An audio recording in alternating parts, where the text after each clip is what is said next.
Welcome to Coaching for Creatives with Kirsten. My name is Kirsten Call. I'm a therapist-trained life coach and a children's book author.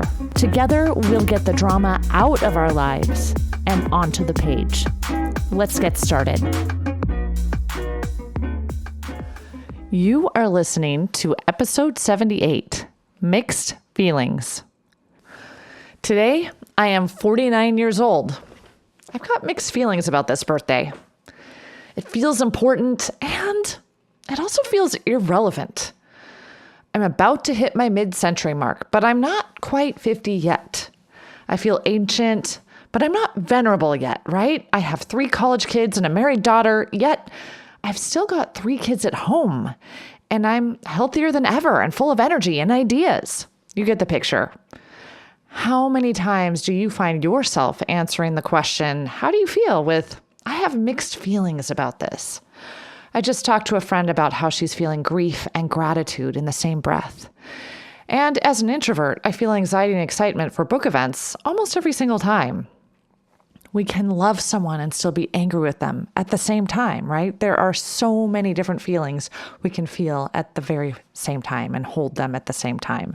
My friend and co-host of the Picture Book Look podcast, and I recently wrote a very silly picture book manuscript about this phenomenon, holding 2 diametrically opposed feelings at the same time. Yes, the title is Mixed Feelings. How could it be otherwise? I've been thinking about this ability we have as humans to feel pain and joy in the same moment and the exact same time. We are remarkable, aren't we? This idea is beautifully expressed in the Inside Out movies. I know I mentioned them last week. If you haven't watched them yet, now's the time. But seriously, watch them. I'm constantly saying we need to feel our feelings on this podcast because it's a really healthy thing to do. But how do we hold more than one feeling at once? How do we understand our feelings enough to act on them in ways that are growth promoting and healthy? How do we hold space for 2 opposing feelings at the same time? Well, here are a few ideas. Number 1, notice you're feeling several things at once. This is the first step, right?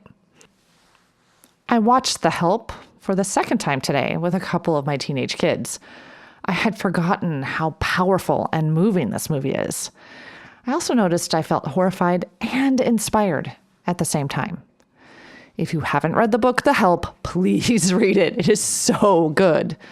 And the movie is phenomenal also. I don't know why I keep telling people to watch movies in this episode, but there's something about the art form of a movie that evokes real emotions, right? Number 2, name the emotions you're feeling. You could be feeling 1 or 2 or 3 or more emotions. Some of them will be easier to feel than others. If you haven't already listened to last week's episode, Getting Good at Feeling Negative Emotions, again, that would be a good one to listen to. Number 3, ask yourself, what is my anger or whatever the emotion is trying to tell me? What is my love trying to tell me? What is my envy trying to tell me? What is my excitement trying to tell me? We can learn a lot from asking ourselves these kinds of questions. Number 4, know it's sometimes hard to feel the positive emotions also. A common mixed emotion is feeling guilty for feeling good. Perhaps we feel guilty for experiencing happiness after we lose a loved one, and they aren't around to feel happiness with us. Judging ourselves for our joy is counterproductive and doesn't serve us at all. Allow the good emotions and the bad. Know it's normal to feel bad about feeling good sometimes, and that's okay too.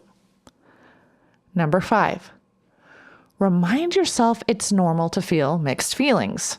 Our brains and feelings and bodies are nuanced and complex. Of course, our feelings won't always be straightforward and simple.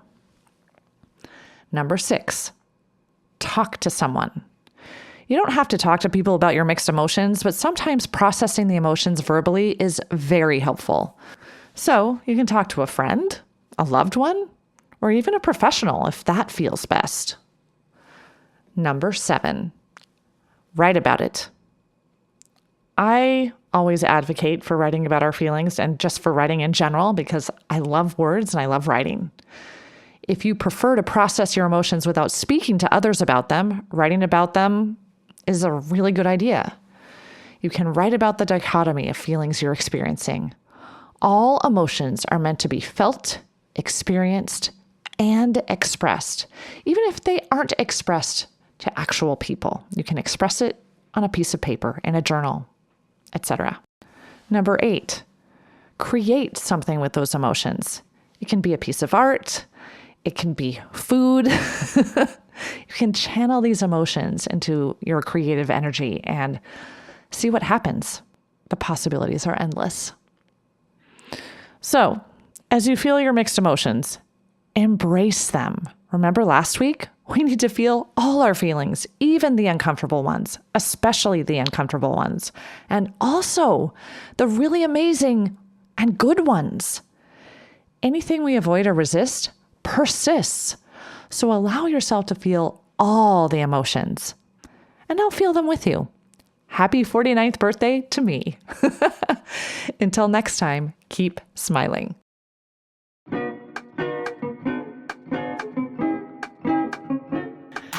If you like what you've heard, check out my Get Yourself Unstuck program. Go to KirstenCall.com. That's KirstenCall.com and schedule a free consultation today. Coaching for Creatives is produced by Kirsten Call. Music and audio engineering by James Call.